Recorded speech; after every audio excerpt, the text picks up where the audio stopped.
Talk to me about the degree to which you felt there was froth in valuations and the degree to which it's being unwound today, rightly so or not. Actually, I've got to admit, I have been out of the market for about 6 months. It felt pretty lofty for me, and I kind of moved most of my stuff to crypto and Bitcoin. I think that's kind of a safe haven now, and I think this correction, it may end up being more than that, but I think we're in for a kind of an interesting ride. All right, so let's go back. What pushed you out 6 months ago, and what went through your mind as we saw Tesla approach 1,000? Well, it just got very frothy. The market got too excited, and Uber drivers were doing day trading, and all the signs were there. So I think it was time. I think it's a good time to be in the private markets. That's what I do. And so at Draper Associates, we're very happy that we're continuing to be in the private markets. But I think in the public markets, it just got frothy. And then there's the fear of socialism. I mean, nobody wants socialism. Capitalism may only work 70% of the time, but socialism has never worked in the history of man. So I don't understand why there's this move, but I think there's some fear there, and I think there's some interesting things coming. Yeah, Tim, I want to go back to the point you just made about shifting more of your investments to Bitcoin. I mean, earlier this month we saw the price break above 10,000. We're currently trading below that again right now. There's been a lot of talk about this flight to safety move, this idea of digital gold. How do you see it, and where do you see the price going from here? Well, I'm still holding to my prediction. I think Bitcoin in 2022 or at the beginning of 2023 will hit 250,000. And that is a big move from where it is here. And I think that the reason there is that Bitcoin will be the currency of choice. I mean, right now you have this choice. And Bitcoin's not as easy to move around, but eventually it will be. And then you'll have a choice and you'll say, hey, do I want to pay the banks 2.5% to 4% every time I swipe my credit card? Or do I want a currency that's frictionless, open, transparent, global, and not tied to any political force? I mean, at some point, people are going to make that switch, and Bitcoin is going to be the big winner. Tim, 250,000 is 25x plus from where it is right now. So if you really think it's going to be there in 2 to 3 years, what percentage of your net worth do you have in it today? I never tell anybody that kind of thing, but a lot of it. I mean, but if you're telling viewers 250,000, if you're going to put that number out there, you got to at least give me a ballpark. I mean, is it half? Is it a third? It's a lot. It is a lot. And well, for you, I'm just 1% a believer. is a lot for most and people, I look so. and I say, hey, this is just better. Long term, people move to things that are better. What merchant is going to want to pay their 2.5% to 4% to the banks and the credit card companies? I mean, they're not going to want to do that forever. At some point, they're going to say, hey, this Bitcoin, why don't we accept Bitcoin because, hey, we can now use OpenNode and the transaction happens instantly and it's faster than a Visa network and we don't have to pay these guys 2.5% to 4%. So this is kind of an interesting time. It's an obvious thing for me. I think the world is going to be much better off because of this decentralized movement.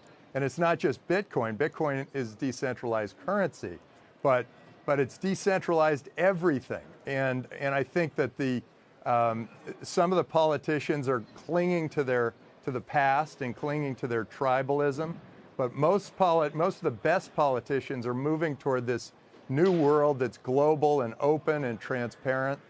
I think that's going to be the new world. I think it'll be a more beautiful, more loving, and more peaceful world.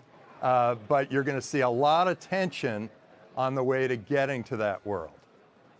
Well, speaking of that, Tim, Buffett was asked about crypto at large about this morning on Squawk by our Becky Quick. Here's what he said. Cryptocurrencies basically have no value, and they don't produce anything. So you can look at your little ledger item for the next 20 years, and it says you've got X of this cryptocurrency or that. It doesn't reproduce. It doesn't deliver. It can't mail you a check. It can't do anything. And what you hope is that somebody else comes along and pays you more money for it. I'll never own any crypto. I assume that's what you mean by tension.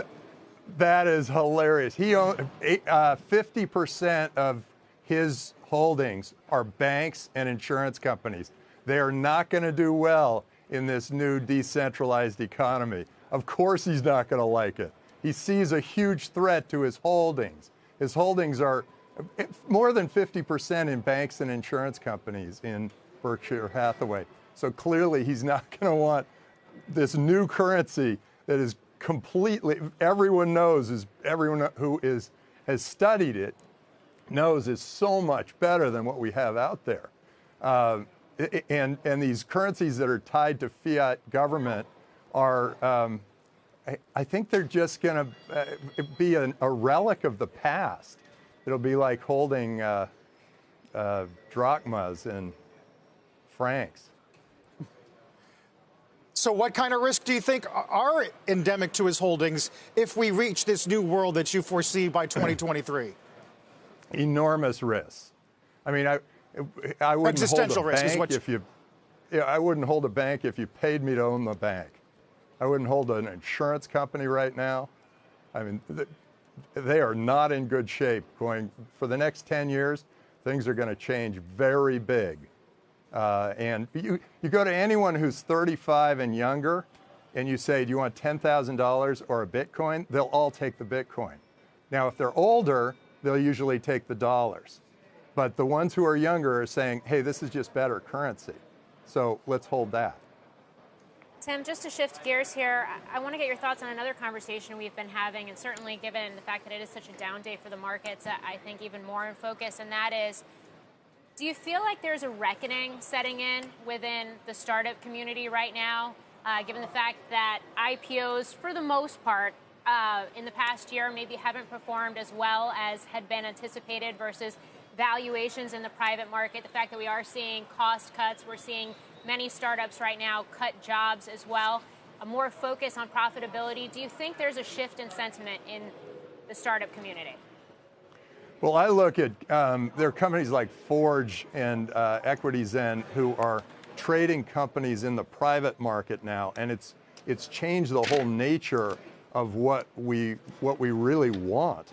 The reason companies are worth more in the private market than in the public market is that they're worth more in the private market than in the public market because it costs $5 million a year just to comply with all the stupid regulations they have for public companies. And that never was the case. Sarbanes-Oxley led a huge change in regulation. And so no company wanted to go public until nobody wants to go public now. Why would you ever want to go public? It will take a lot of the value out of your company. If you're paying $5 million a year just to be compliant with all the stupid regulations, it makes no sense. So nobody wants to go public. They do it kicking and screaming. And then when they go public, everybody's sort of surprised that it drops.